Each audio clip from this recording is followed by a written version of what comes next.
Hello, everyone, and welcome to the Human Behavior Podcast. Do you ever walk away from a conversation feeling like you missed something important? Well, you probably did, and it's likely because you didn't ask the right question. On today's episode, we're talking about how to ask better questions, not just to avoid awkward small talk, but to actually understand people, spot intent, and make smarter decisions at work, at home, or in the middle of total chaos. Whether you're managing a team, raising a teenager, or just trying to read the room, this one's got something for you.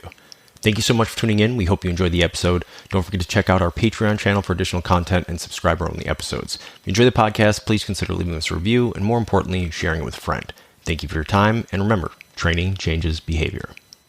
And we are recording. All right, Greg. Hello, everyone. We've had a little bit of a time off, a little bit of a break from episodes for a few weeks. Apologize for that. We'll be back to our normal schedule now. Had a lot going on. My move across country got we were in a kind of transition period for quite some time before we finally got into the house and everything. So that added a number of stress, but we appreciate everyone tuning in, especially all our new listeners. We got a interesting talk today, Greg, about asking questions. So kind of general theme that we're going with for the show is how to ask better questions.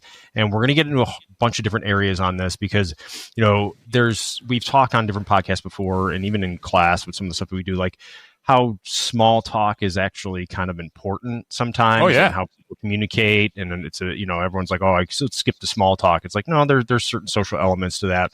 But what it comes down to is a lot of times people don't get the information they want because they're not asking the right questions.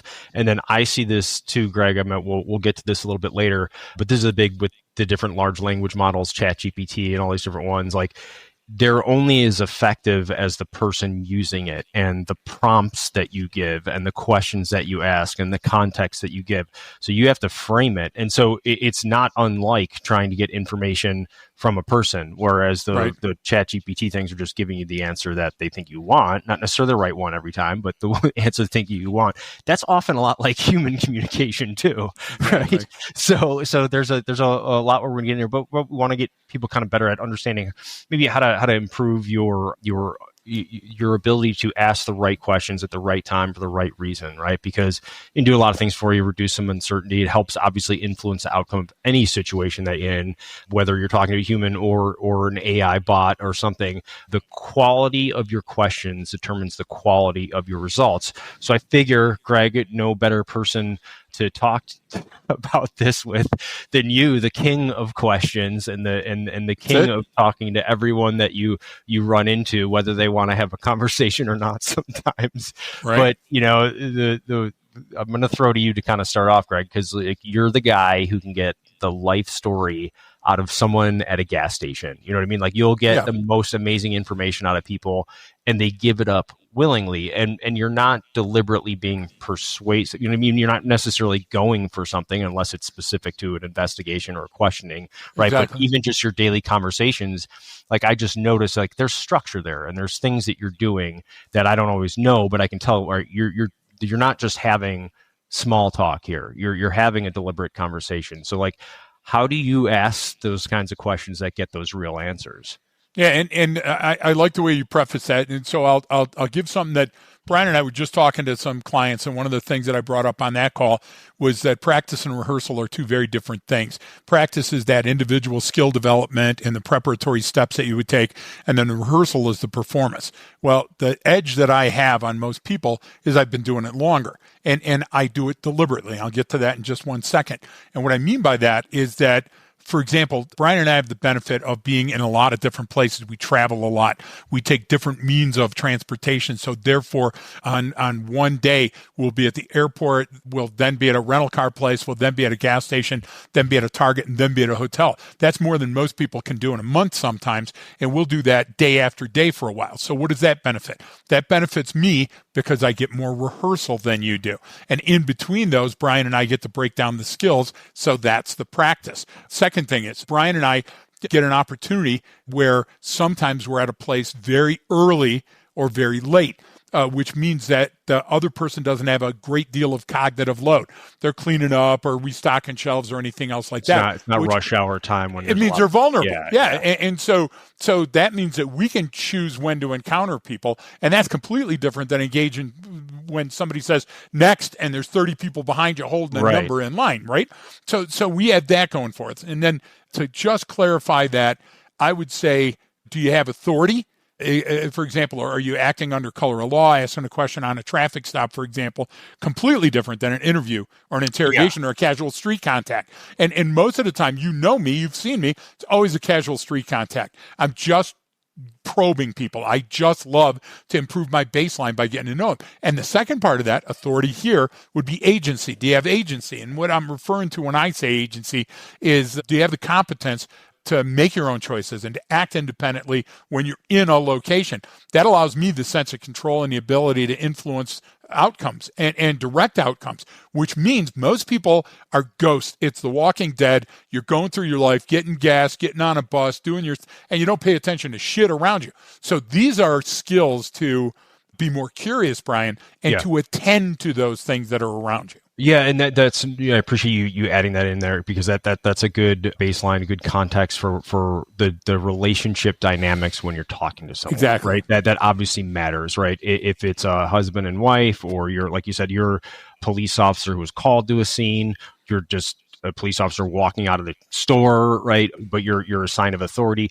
Or is it me going up to whatever it is, I'm walking up and they're blocking the street for construction and there's a guy holding a sign. Okay, there's an implied sort of this person has the authority to block this area. And if I'm going to go up and ask them a question, right? So that always shapes the conversation, how it's perceived, right? You know, you have people come in like, well, I was just asking a question. It's like, dude, you walked in here, you're twice the size of everyone. You're jacked, you're wearing a tank top, and you naturally speak really loud. So everyone got real nervous. And that person was never their intent for any of those things to occur. But right off the bat, you're starting with a dynamic that could spiral out of control. So it's a great place to start, actually, before we get into about questions. So that's always an important thing about that context, and what is the relationship between you and the person you're discussing, because you and the person you're talking to are having a discussion with, because that's going to play into not just how you're approaching, what type of questions you're asking, but like also it frames like what's appropriate, what isn't appropriate, what the social norms are. Exactly.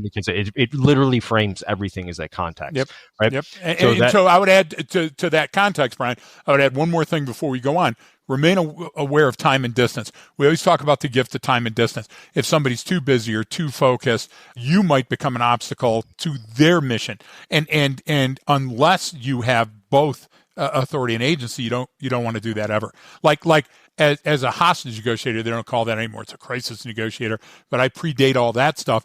You had to get in and be an intervention, right? So my intent was completely different than just having casual conversations to build rapport for the ultimate goal of knowing more about my AO and building more complete baseline. And so you said the kind of magic word there of what is your intent in the conversation. Yes. And so that's an important aspect, but we're going to kind of keep it to, if I go in going, all right, I need to get this information from that person, like, well, they might pick up on your intent there, of course. Which is why we sort of start before that, right? In a sense, is like, well, if you have a specific intent, okay, then there's maybe a process or something that you learned or something that you can do to get those questions. But like, what I'm going is big picture here, just about in general, because you may not know, right? Or you may not know that this conversation you had, how many times have we been to a hotel and just small talk, talking with the people that work there and found out like, oh, that restaurant that everyone talks about that's really good, like, oh, it's terrible, or they just had a bad, they just got all found like, they got just shut down for some food safety thing or something like that. Or hey, no, that road that way you're going to take in, that's going to be under construction tomorrow. It's going to be a parking lot. You're going to want to go this way. Like those little things, when you don't have any real intent in mind, you can still get really valuable information. And so I'll tie it into sort of like a little bit of the science of behind asking questions and some of the behavioral principles that we talk about, because we talk about cultivating curiosity a lot. And so, curious people ask questions. What was that? That just reminded me of, what was that? There's a Will Ferrell sketch on Saturday Night Live where it's like, they call me Whiskers. My friends call me Whiskers because I'm curious like a cat. So I don't know. But I love that. But would that curiosity and asking questions, can it be sort of tied to survival? Is it a survival trait? Of course it is. So look, okay, first of all, everybody knows I'm a history buff, and you know that I speak in parables sometimes. WTF, where the F is Roanoke? Look for it. Okay, look, we have a long, rich history of coming into places and exploiting people. So we would come in, and the Native Americans would either kill us and eat us and cook us and steal our stuff and burn down our boats, or they would welcome us with open arms and give us their food. And we repaid those ones that didn't kill us and eat us and cook us by giving them blankets tainted with 8 different types of diseases. The teaching them glory hole, doing all this bad stuff where they ended up dying out. So the idea is curiosity is a survival mechanism, because I have to understand my surroundings and I have to get up and out of my cave, or I'll turn into the gosh damn Habsburg dynasty. So the good thing about that survival situation is I must get up and investigate. The bad thing is sometimes I skin a knee or break a tooth or die. So we've evolved to the point now where it's much less dangerous and much more encouraged to do it verbally and with our posture and body language than it ever was. And warning, danger, Will Robinson, about body language. So many charlatans out there start with that stuff. What I'm saying for body language is scientific. If you're happy, your face should be happy and your body should be open. If you're sad, your face should be sad and your body should be sad. Because an incongruent signal in a survival situation is the first way to shut somebody down immediately. People read scammy, encounters scammy language. People's defenses and their hackles are already up. Why? Because it's a survival trait. It's learned. Yeah. If I'm at a gas station and you walk in with a briefcase, okay, people don't bring shit into Walmart. Do you get what I'm trying to say? They're supposed to be buying it there. So those type of environmental, let's call them triggers, Brian, those psychological or sociological triggers, hugely important for me to pay attention to. Yeah. So that curiosity, like you said, it can be, curiosity out of just, we want to cultivate as a general curiosity of your environment and of people, not a curiosity based in fear, right? That everyone's going to kill me or hurt me or back to Will Ferrell. Yeah. What I wondered, what color panties is she wearing right now? You remember in the Circle of Trust? Oh, we're in the Circle of Trust. Yeah. Exactly. What the hell is going on? No, but seriously. And so the questions come into getting into sense making, right? And even cognitive load management and how you understand the environment, because asking good questions and asking questions in general help you understand what's going on, right? Whether it's I remember we were leaving one place, going to another. I think we had a tight timeline, had to get gas right off the freeway, and it was kind of not the best area. So I think you had walked back out to the car. There was people wandering around the parking lot. So I was up there paying, and I was looking around for what I needed because it wasn't in normal spots. It's a different place. And so I'm getting up there and I'm paying, but I keep looking out the window because I'm just checking for security because there are some interesting characters in the area, right? And then I'm looking in here, and the guy checking me out, the gas station attendant, is like, "Hey man, are you good?" And I'm like, "What? Yeah, I'm fine." What's up? He's like, "Okay, he read you, buddy." And so his file folders were like, "All right, this dude's gonna reach in and grab the cash or rob me and then book it out of there or whatever." But he was going, "Hey, this guy's kind of amped up. There's something up here. This doesn't fit the baseline for what I should expect to see, or it only fits certain elements that like to come in here sometimes. So I better ask that question." And so that was him trying to figure out what was going on. So he was doing some sense making. And that triggered me to be like, oh, I probably look like a cracked out, you know what I mean? I'm looking around. I just gone to the bathroom. I kind of moved in there quick because we had a tight timeline. So this guy's like, whoa, what's the rush here, man? And so it was just interesting that he picked up on it. And then it caused me to go, oh, okay, I'm kind of giving off the wrong signals here. Exactly. I don't want to do that. But see, there again, now you have agency. Now you're self-aware of the impact that you're having. You're no longer the fly on the wall, Brian. And just the level of focus that you exhibited was different from all the other automatons, the robots that were just going in there and grabbing their Zag nut and their gosh damn power drink and walking out to their gosh damn car and going home to beat their old lady or their husband. And the idea is that to him was read as potential danger, because when he encountered it before, I'll guarantee it was only two things. It was a copper, you get what I'm trying to say, doing a rolling surveillance, or it was a bad guy getting ready to jack him. So you inadvertently had wandered into that territory, but you immediately were able to self-assess and bring that back around. Yeah, and then it's now we're getting in conversation, and now we're talking. Now I'm finding out Exactly. about that area, so I'm using that too, going like, all right, well, why is this guy asking these questions? Okay, Yep. maybe this place gets robbed before, maybe he's been through that experience. It's all, but this is all that sense making and adding to that baseline. So Right. when you do this, when you approach someone, like sometimes it's to maybe ask directions or Yep. whatever, or you to ask a question about something, when's the flight getting in, or did you hear whatever it is, I'm curious as to like when you're having these conversations, like how do you structure it in your mind in a sense? Meaning when you walk up and it's like, oh yeah, we're in town, or you just making this kind of like either a goofy story or trying to tell a joke to disarm the situation. Like you set it up as a friendly thing, unless it needs to be serious. But what are you thinking in that moment? Is it about what the next question is, or are you thinking about what they're saying to lead you, or do you have that mental kind of process that you do? Because I've seen it in a bunch of different settings, and it's or in an architect. Well, I don't know, how would I say that? Like it's almost like Typical. Yeah. I yeah, get it. it is Yep. almost like you designed it, but Yep. it's natural at the same time. So Yeah, but it's natural only because I've done it so many times, Brian. So you're asking the right question, and I'll go back to the asking what's your intent. So my intent's generally to gather information to make a more robust baseline, because the better baseline I have for any environment I'm in, whether it's a rental car, the driveway, the shitter, the better conclusions I'm going to reach, which means the artifacts and evidence are going to play into weighing heavily on my decision making. You're Dirty Mike and the boys; those are the same place, exactly. by the way. It's a soup kitchen.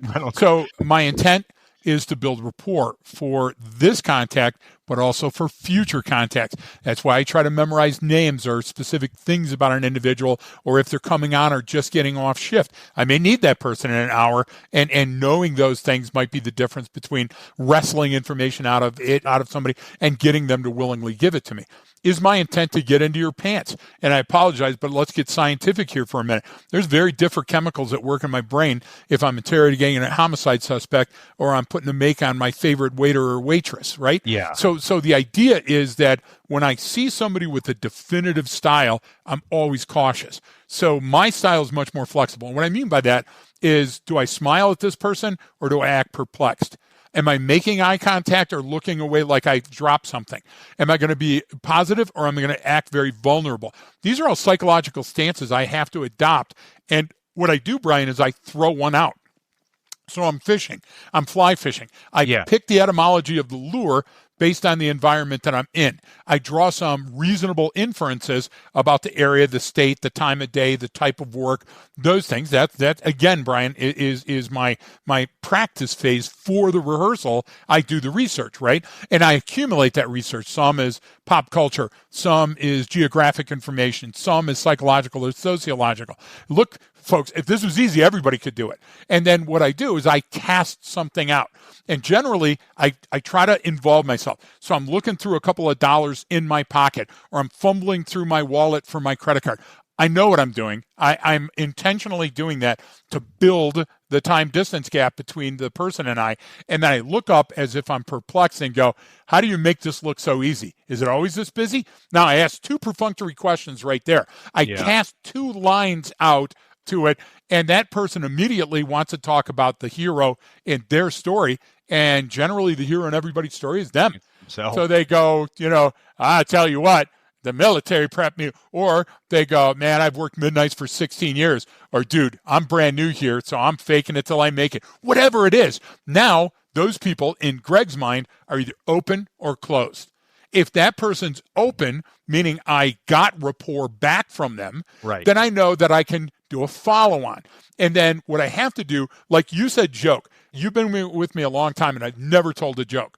But I have humorously tied something to somebody, right? So I usually make myself the foil or the foible of the joke and make fun of myself, okay? But what people, I think, hear sometime, Brian, is it's a classic joke. Hey, two dogs walk into a fight. You get where I'm going? Yeah, you don't walk in with a, hey, did you hear the one about the guy? Exactly. Okay, so into a bar and the bartender's, I forgot my glasses. You know what I'm saying? And then I walk around the counter and I pick something up and go, maybe this will help. And then I get the person looking at me like, okay, this guy's an idiot. And then I go on. So what I like to refer to that is, and if you've ever heard me for a long distance of time or length of time, it's psychological disarming. And Brian and I use sociological disarming, understanding the geographics and the proxemics and some of the other heuristics that are intrinsic upon an area, and then exploiting that. And it's not a cold read. I'm not looking at look, anybody can wear anything anytime,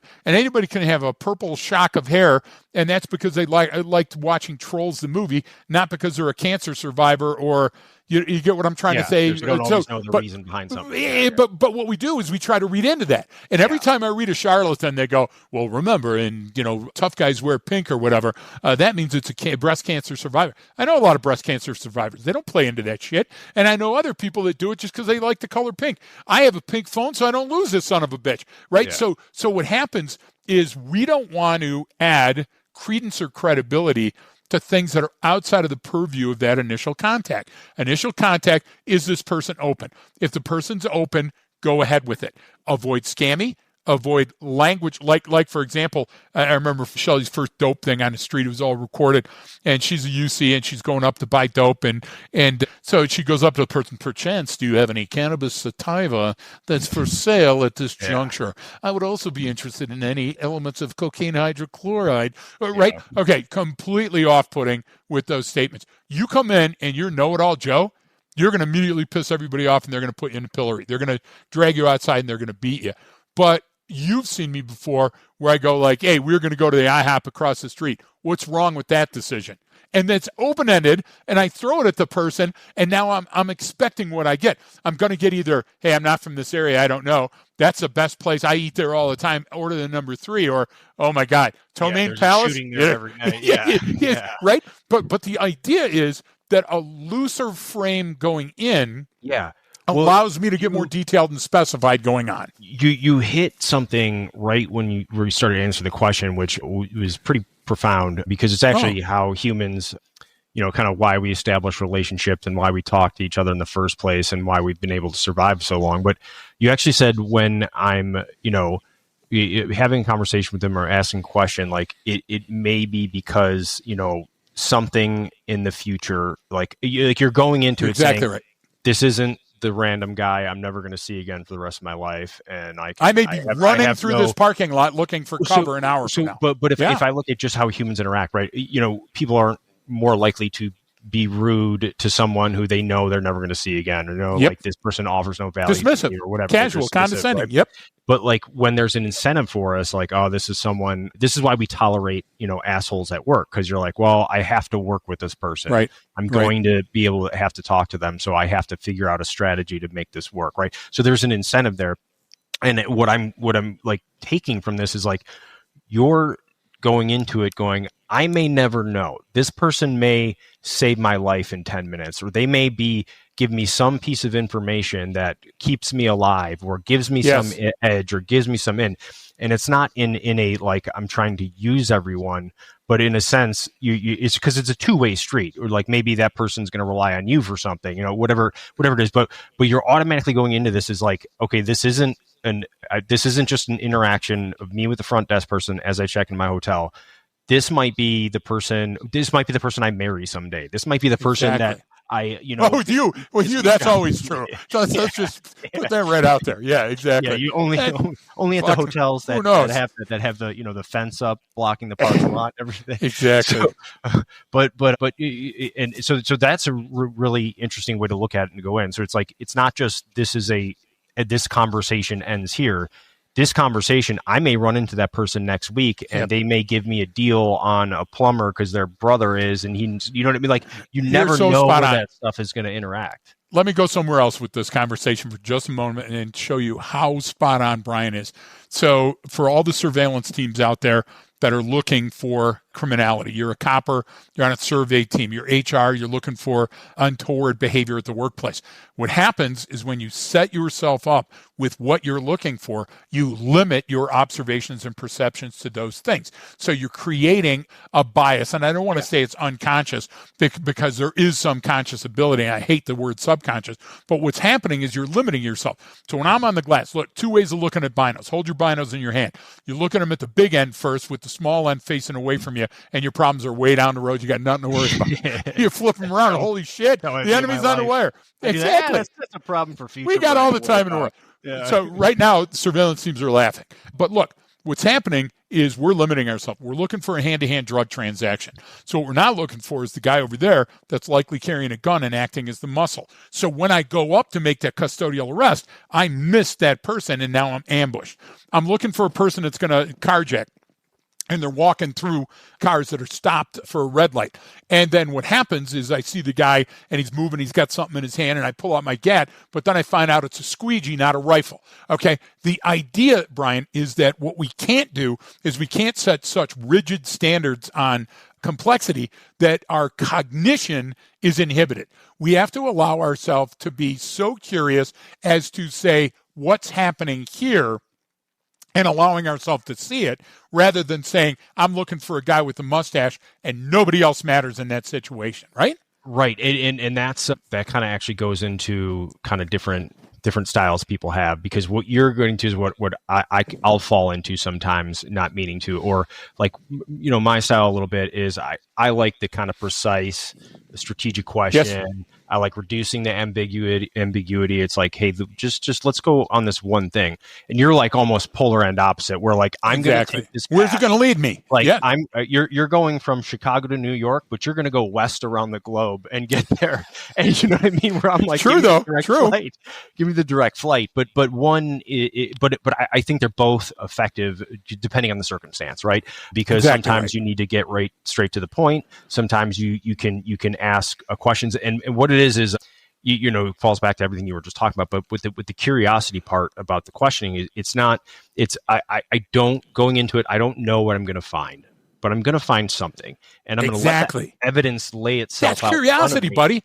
Yeah, your essence. And because of time, and because of its caloric efficiency, we want to get right to the point sometimes, or we want to get right there, and that really doesn't allow that room. It doesn't allow the room for a little bit of free play and exploration, and letting someone slip something out that either maybe they otherwise wouldn't have. And I don't mean that in a negative or positive way. Just they reveal information that's beneficial to you in some way later on. And you know what? I have to accumulate those pieces, because right now it's not important, but in a few minutes I figure out it is important. So I'll give you one. Yeah. I'll give you one from work. Bad situation, killing, mayhem, running, all this other stuff. And this one guy is just not giving up anything, and everybody gives up everything to me over time. And usually it's right up front, and then I can exploit that over time. But this person's not saying and not saying and not saying. And so we're going through the booking processing, and I'm telling the coppers, let me stay in with this guy for a minute,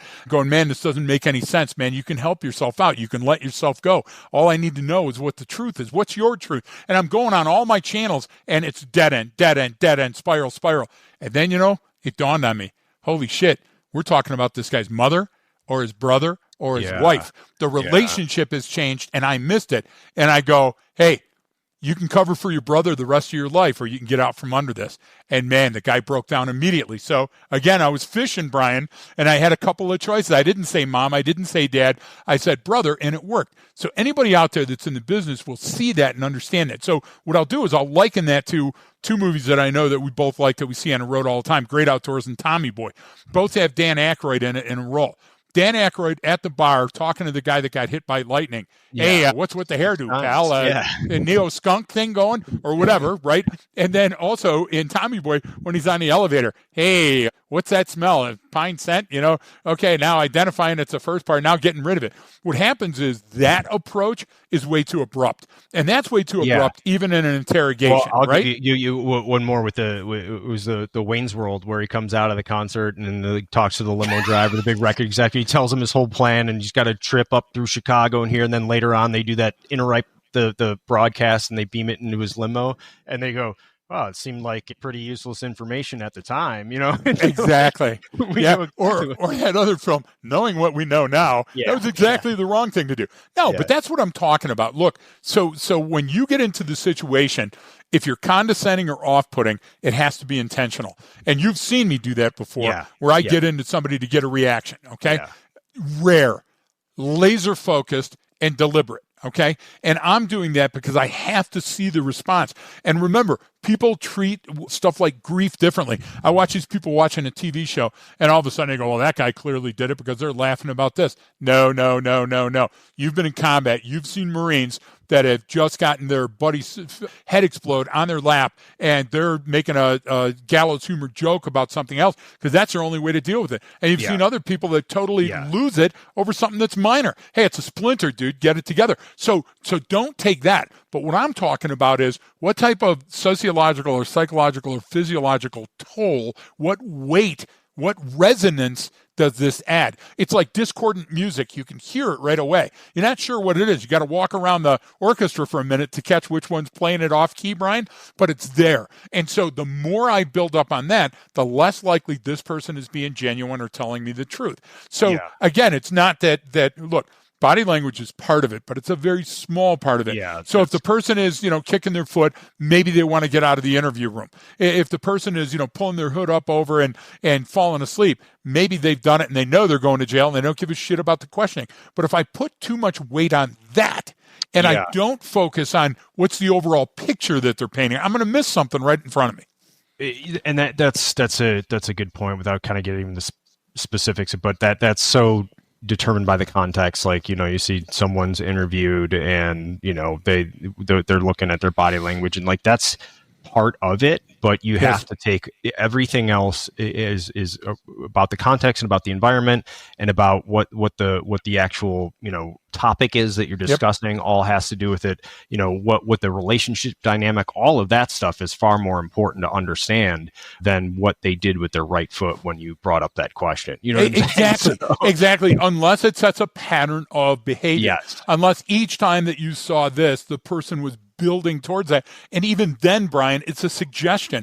It's not an answer. And so that funnel, the probability to narrow that down. Look, I'll give you an example. Shared enemy. It's one of my tactics. So I pick something that might be nebulous to everybody else, but it's very important to them. So whether I'm in Trump country or, I'm a Dem or whatever else, I can do that. But those ones are too entrenched and ingrained in people's minds. I might piss somebody off and get shot. Yeah. So I back that off. I don't read the hat and I do something like this. I go, holy smokes, it's so busy in here. You're making this look easy. Boom. That's not a question. That's a statement.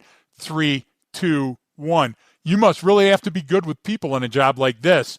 3, 2, 1. Open-ended comments. Brian, those aren't even questions. And what I'm allowing that person to do is fill the gap. Nobody likes a pregnant pause. Yeah. Everybody wants to be filling that with some kind of talk. And even if the person is casually paying attention to me, if I can get them to orient slightly to me, now I look to that person and maybe ask them an opinion, maybe go the next level and say, hey, listen, do you live around here or do you just work around here? Because I got to tell you, I have no idea where to go to dinner tonight. Whatever that follow-on is, Brian, I'm setting up a series of things to show the person that I'm approachable and affable without setting a series of questions which feel like I'm trying to corral them or scam them. And what you're doing is by when making it a little bit more ambiguous, it'd be like, the difference between me saying, let's say like, you and Shelly did your hike, on Saturday or something, right? So like if I go, hey, Greg, did you, if I don't know that well, like, did you go for a hike on Saturday? You're just kind of already going like, well, what do you ask me about what I did on Saturday? But if I go, Greg, hey, what do you guys like? What do you and Shelly do in your free time? Oh, we love to go up antler hiking and we go do this and we walk around here. Now you're telling me, oh, cool. Have you done that recently? Then I find out, we were there over the weekend. We were there on. So it's the approach is different because one, you get to be, if you make that person the main focus, the main character, the hero of the story, and let them they'll tell you their story. They will tell you what's important to them. They will tell you you're exactly right. But Brian, here's where you can bring in humor and without being off-putting. So guys on the portable oxygen behind the counter looks pale for the gosh damn hotel that we're checking into. And he's going third floor or fourth floor. What do you recommend? Clearly you go out hiking a lot. And then the guy pauses for a second and I go, no, man, I'm in the same boat. This is kicking my ass. If there's no elevator, give me a bottom floor. What you're doing is you're trying to be relatable without being mean. It's okay to get a person like, hey, I bet you're not going dancing tonight. Okay, what you're doing is you're opening up certain doors, but you got to be careful with that, because if the person feels as if you're making them the center. So the way to do that is look at the situation and turn it back on me. What would I feel like in that situation? What are the things important to me? Well, I want to kind of get into that specifically here in a minute about like kind of good versus bad questions, or it really shouldn't be good versus bad. It should be like better versus worse questions, or you know what I mean?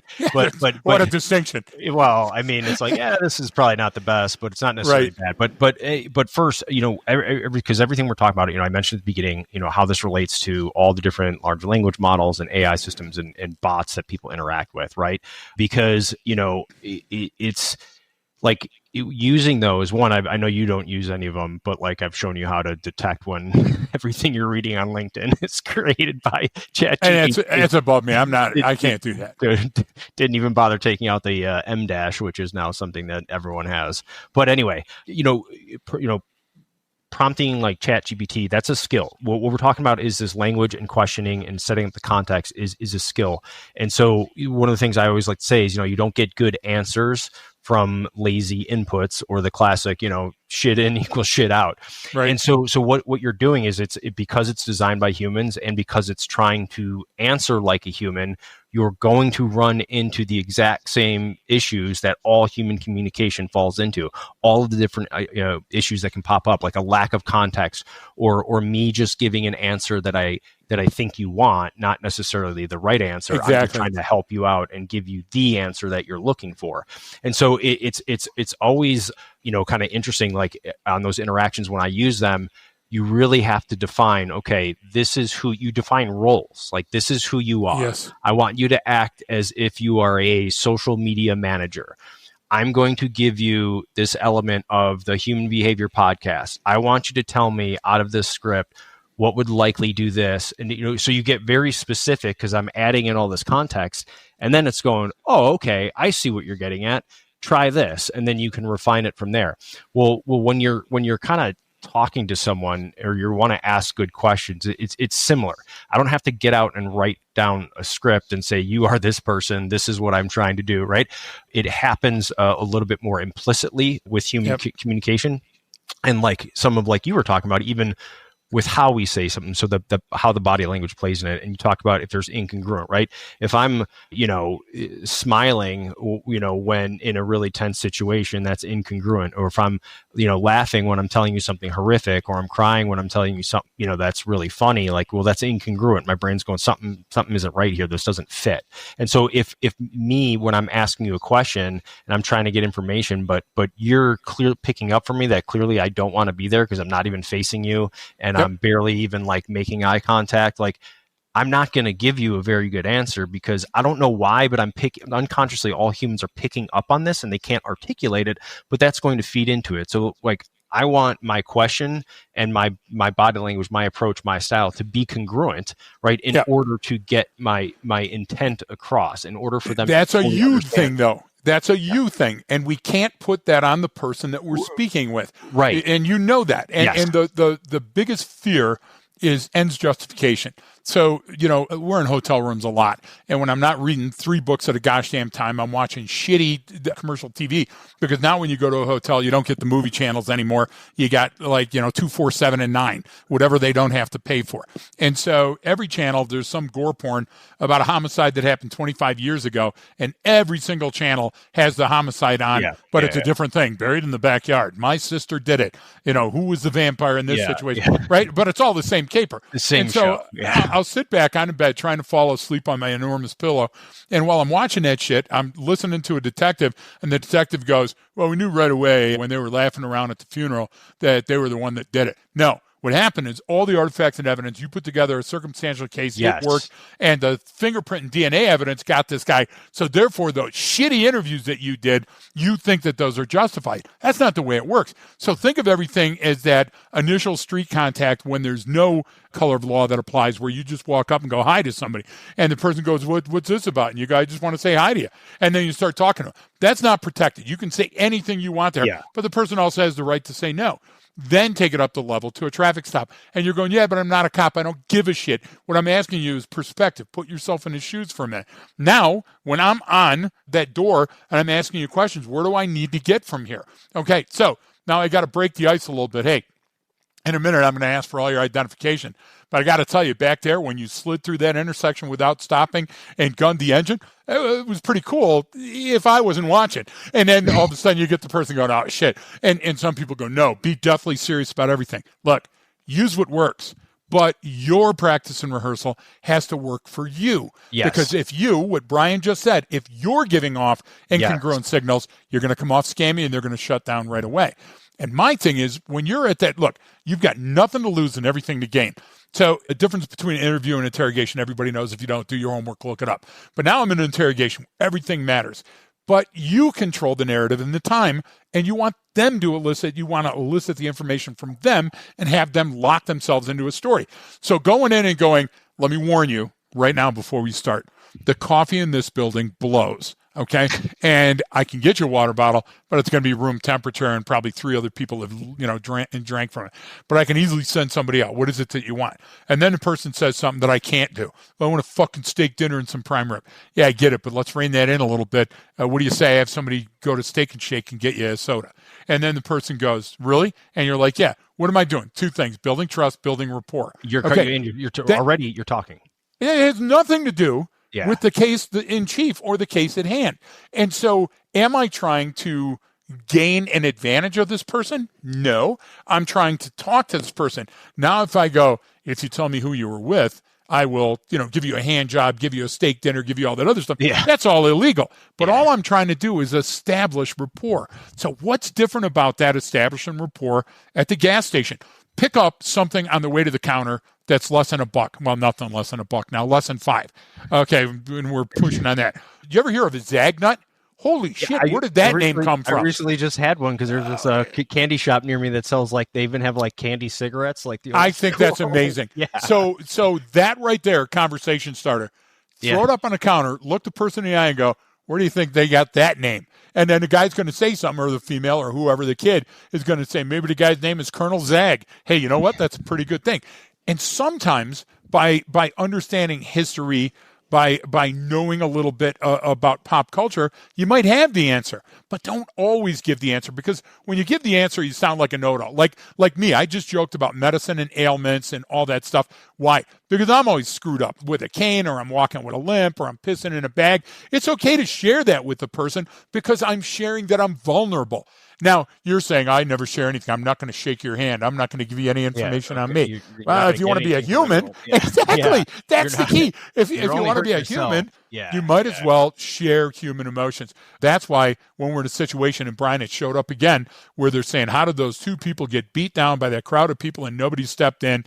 And some expert came on and said, well, it's crowd dynamics, and that's wrong. Crowds are designed to save humans, because without procreation, you can't go forward. So what was different in that one? The level of violence was so high that the person goes, hey, if I step in now, I'm going to get my ass kicked. Do you get what I'm trying to say? So the idea is, what is it that I want to interject into this Petri dish, and what might I get out? And if I don't think before I do that, then I'm going to throw something out there that's really horrific. Because if I come in joking about it going, hey, who died for all these gosh damn black balloons? And the guy goes, my mother.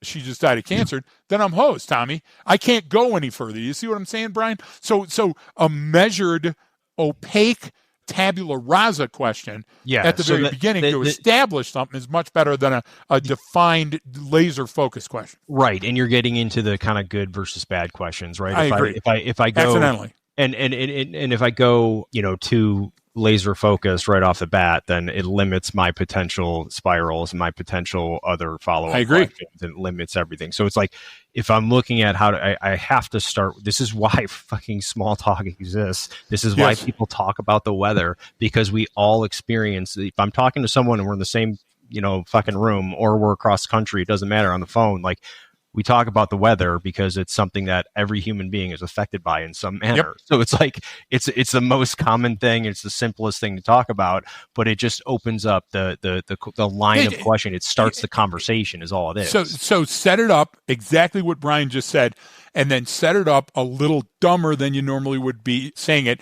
And that's to be humorous, not to be off-putting. And I'll give the example. Hey, I'm not up to speed on all this new internet jazz. Okay, that's a funny comment because right away what I'm saying is I'm archaic, I'm old-fashioned, I'm from the Flintstones. Yeah. I need some advice or I need some help. So the second part of that is opening it up to you. Hey, my name's Greg. I just checked in a hotel across the street and I'm heading out for dinner. What do you recommend? And then the person goes, I'm not from around here. Yeah, I know, but you eat food, right? I mean, like, what kind of food would you recommend? You see where I'm going somewhere with the conversation without being condescending and without being so probative that the person right away shuts down, Because I think that when you're in a business and a person comes into that business and starts asking questions, it might be because they're nervous. I'll give you an example of that. I think it's and I might be wrong on my film for a change. I think it's American Graffiti where the kid goes in and he wants to buy the bottle of booze and he goes, I'll have a comb, I'll have that magic marker, I'll have some chiclets, I'll have the pint of Old Rocking Horse, I'll have some gum, and I'll have a notebook or whatever. And he tries to couch the shit behind the counter with a whole bunch of other stuff that doesn't matter, hoping the guy, falls for it. Well, the idea was the guy came and said, hey, you got to have your ID anyway. When you're saying, I have no expectations of this conversation, the conversation will go better. But when you're saying I want to be probative at a level to build a baseline, now I got to bring my A game because if not, I'm going to close a door I might need later. And that's too risky. I'm not going to, I'd rather shut up and try again. Do you get what I'm trying to say? And that's another thing. And you've seen me do that. I walk in, the person's talking with somebody else, all that other stuff. I'll hold the door for somebody else and I'll turn around and go, hey, hold on a minute. I was just here buying gas. Oh, yeah, I remember it. What's with this thing? Why do they have the numbers on the glass on the inside? Well, that's so if somebody robs a place, they walk in. Now I'm talking, Brian. And talking is the key to that intervention, that escalation or de-escalation. Yeah, and so kind of being able to, when you're asking questions, like being able to explore other elements that maybe don't seem important to you, but if the person's bringing it up, it's important to them, then I want to go, well, why is that so important to this person? Right? And I don't want to ask, why is that so important? That seems like it's a very important topic. And then you take out your notepad, like little Jimmy from the newspaper. And I think it's like kind of like going back between like these sort of open-ended questions versus more of a leading question, a probative one versus something that allows you to go like you go back and forth between that and get better at asking those. And like you said, like what's the follow-up here? Like I may run into this person again down the road. I don't know where. So how do I want to treat them? How do I want them to remember me? And then with the questions is what am I really trying? If there is information that I need from someone, it's like, okay, I can't just walk in there necessarily and start asking about that.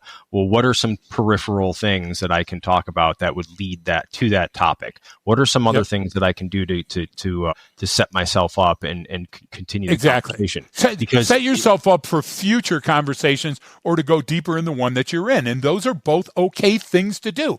You're Brian, if I'm trying to do it to get into your pants, again, the chemistry is different and I have an ulterior motive. So then that person sooner or later, and mostly time sooner, is going to catch on to it and go, yeah, I get it. Do you think that the group that you're with is the first one to flirt with that waitress? Do you think she doesn't understand the rule of tips? And so the idea is that don't go there, because if you go there, you're going to screw something up. But if I walk into any place on the face, I don't care if it's a restaurant, gas station, convenience store, or anything else, and I walk in and go, clearly, make an announcement of it, I failed 8-minute abs. Point me to the fat grams. Everybody around me is going to look at me like I'm an idiot, or some people are going to laugh, and the guy behind the counter is going to go right over there because he knows what I'm talking about. And what did I just do? I established that the show has started, Brian, and here comes the next act. And now I'm making it about me, but guess what I'm going to do? Very shortly, I'm going to switch to it about you. So clearly I had a couple of drinks and headed back to the hotel, but I need a, Cinnabon. Where should I go? Those kind of things are okay. Vulnerability is okay. What you don't want to do is go so far in the vulnerability scale that you get mugged or robbed or raped. Yeah. Okay? You know what I'm saying? You don't want to act like a disheveled homeless Pete because you're going to be treated like one. So I got to act like I'm sane, sober, and rational enough to get through this conversation. And that, you know what, at the end of the day, if you don't talk to me, that's okay too. And you're saying that, well, what about an interrogation? That's the ultimate place for it. Look, you don't have to talk to me, but if you want to talk to me, this is the last time we're likely to see each other. So if you want to tell me about timelines and friends and what was going through your mind, now's the time. This is for you. You start saying that to the suspect that's sitting in a chair or the person that you think is going on, now you're going to establish a rapport. Because if they're smart, they're going to lawyer up right away and shut you down anyway. Okay? So you might as well have a way of establishing some rapport early on. Yeah, so and that's one of the ways I look at it too is like I try to give someone, if I'm going to ask a question, I want to give you a range of options in which to answer my questions. Because if I think of like, if I ask you something very specific about your thoughts on something very specific, like now I'm cornering you into this, and then automatically some people are like, why are you asking about this, or what is this? Or, but if I ask you a question that allows you to give me, a number of options, something, Greg, what do you guys like to do on your free time? Well, you can talk about anything. You can talk about whatever you like to do. You like to drive down here. We go on these hikes. We take the dog. Like I'm letting you like lead the conversation in a sense, right? Yep. And so it's less threatening. You're more likely to be open and honest. And then that leads to the follow-up. Like, oh, do you ever go down here for a hike? I heard that place is pretty tough hiking area. Oh yeah, you can go there. Or, no, I haven't been there, but I have been over here. And let me tell you about that. And so you're letting that person kind of take whatever path. And then all you're basically doing, the way I look at it is like, I'm looking at the path they're taking me on. Right. That's the analysis I'm doing. It's going, they're dropping all this stuff. They're putting a marker here. They're putting a marker here. They're putting a marker here. They're putting a marker here. So I can map that out in a sense during a conversation and go, all right, where's this likely headed? And then if I do have some intent, do I need to steer it in a different direction, or do I need to let them continue going, or is this going to lead nowhere because this person's completely nuts and they're talking in circles, whatever the situation is. Like you're and now I'm looking for an off ramp. Exactly. So remember, you have to be smarter than the average bear without being so clever that you're off-putting. So asking a question to somebody which is implied, like, I cannot open this gosh damn app. What's the worst app on your phone? And the person goes, oh, by far it's so-and-so. Well, I've just established that you got a phone.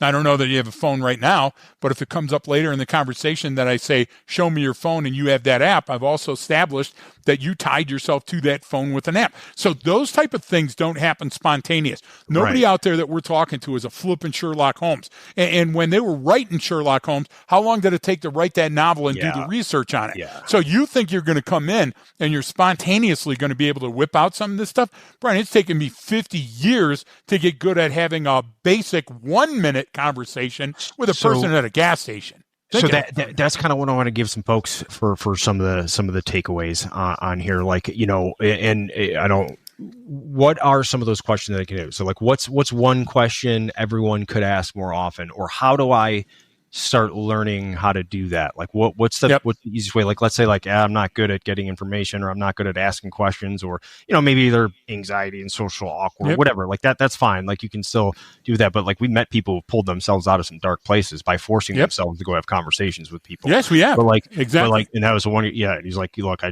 was horrible at this. So I would go to the mall during the day when all the old people were there. I'd see an old woman having a cup of coffee. I'd go sit near and say, hey, I'm just here alone. Do you mind if I, talk you up a little bit? Is 90% of the time they always said yes, because they had no one to talk to, and I just got better. And it was like a really cool exercise that person had to do. But maybe I'm past that, right? Maybe like, oh, I don't have that problem, but like, what can I do, or what steps can I take in a sense?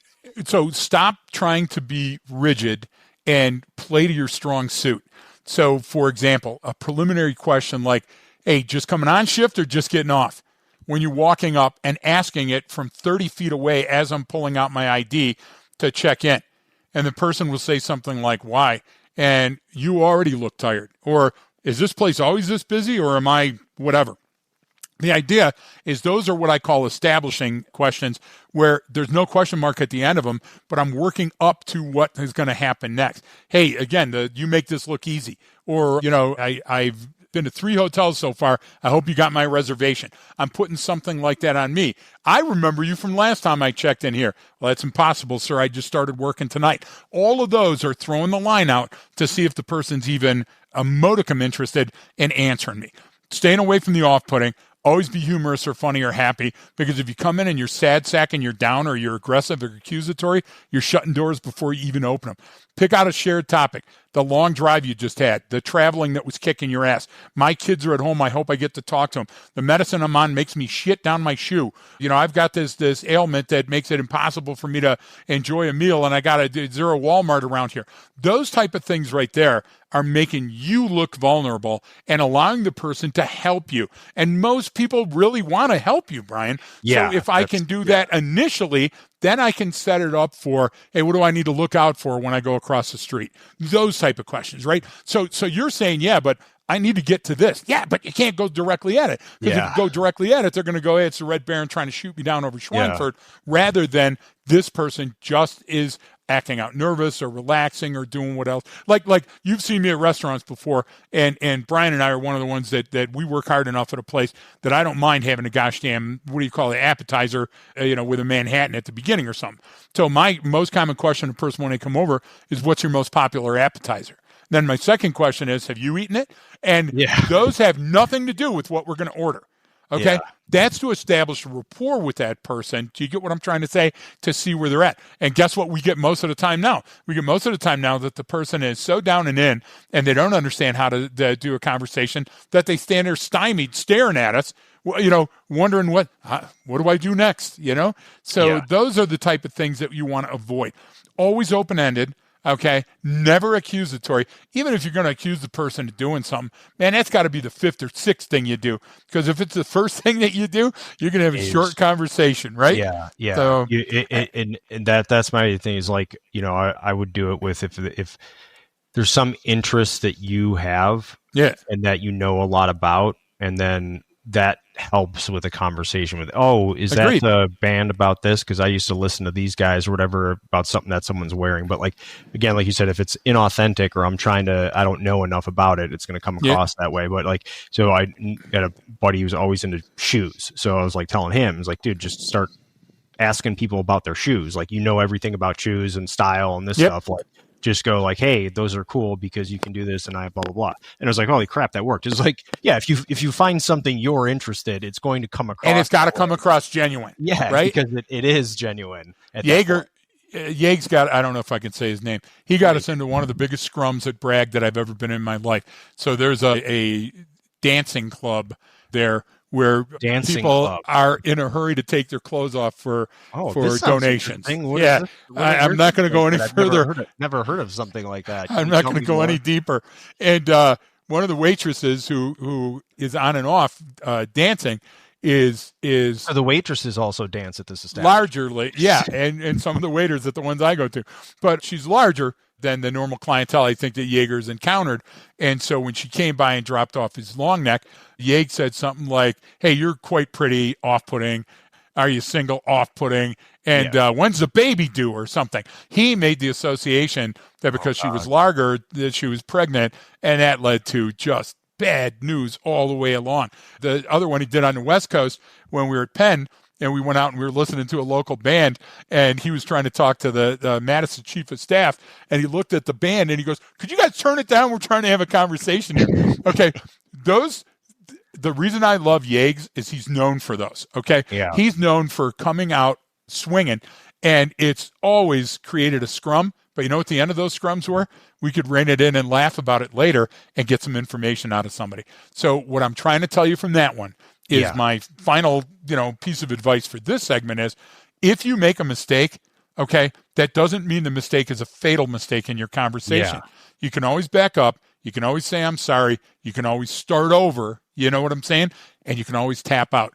Folks, I've been with Brian long enough that if I'm not getting anywhere, I look at him and I go, you try. And Brian tries his angle. And between both of us, there's enough STDs and STIs out there that we're probably going to hit on common ground. That was one way to put it.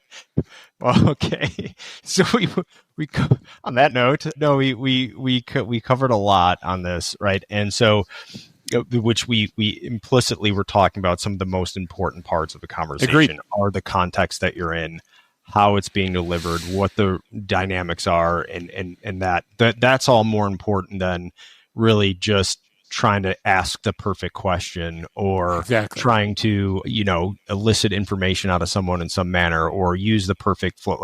It's just getting better at knowing your style and how you are and what you like, and then realizing, hopefully that other people think differently and that you have to sort of let them tell you whether or not you're having a conversation that day, because then they're teaching you either, hey man, I'm too busy, or I'm not putting up with you, or they're going to tell you whatever you need to know. Yep. And so, and what have you seen? What have you seen? You've seen that the baseline is that people want to tell their story, and what we do is we pass the narrative, and then they fill in all the blanks for us. They do. The humans are on transmit, so let them all transmit. the time. Don't you just tune? You got to tune into the right frequency, not put. And don't be afraid of trying the knobs. Yep. You get what I'm saying? Adjust, and then don't be afraid of shutting up once in a while too. Well, I rarely shut up, okay? But the same thing is that you've seen me in conversations when it's important. I always shut up. That's the other thing, and you kind of mentioned it earlier. Is that's sort of a lot of people don't like awkward silences. I thankfully I don't feel awkward in any of those silences, and so exactly. You're awkward all the time. So and so but people will fill it with something, or they feel like it, or you will feel the need. People will feel the need to like, oh, I need to say something or ask questions. Exactly. You really don't. And a key is listening to Brian long enough and watching him turn his head slightly and go on. And that will get people to divulge everything. Try it one time. Look, we say these things because we vetted them and they work for us. And all we're saying is try it. Your way might be stellar. It might work for you all the time. But we're talking about being able to talk to your kids or your neighbor's kids or your neighbor who has your kids in the basement, whatever is going on, and doing them all with equal aplomb. All right. Well, I think we'll give in some other examples and stuff for Patreon. I think there's a couple things that we can do on there, kind of how to set that up, and we'll do that for our Patreon subscribers. And so, but we covered a lot as usual, folks. If you have any questions, you can always reach out to us at thehumanbehaviorpodcast@gmail.com. Check out obviously more on our Patreon. Any other final words, Greg? No, I'm hot. Yeah. So I don't know if anybody cares. I'm dressed like I look like Marlon Brando in Apocalypse Now here, the whore. So I'm feeling well, buddy. Well, we appreciate everyone for tuning in, and for our newer listeners too. We appreciate it, folks. If you can't go to the Patreon site, just share the podcast with a friend. Tell them why you liked it. It really helps us out a lot. So we do appreciate those of you doing it, and thanks for those who continue to reach out to us. We appreciate everyone. Thank you for listening. Don't forget that training changes behavior.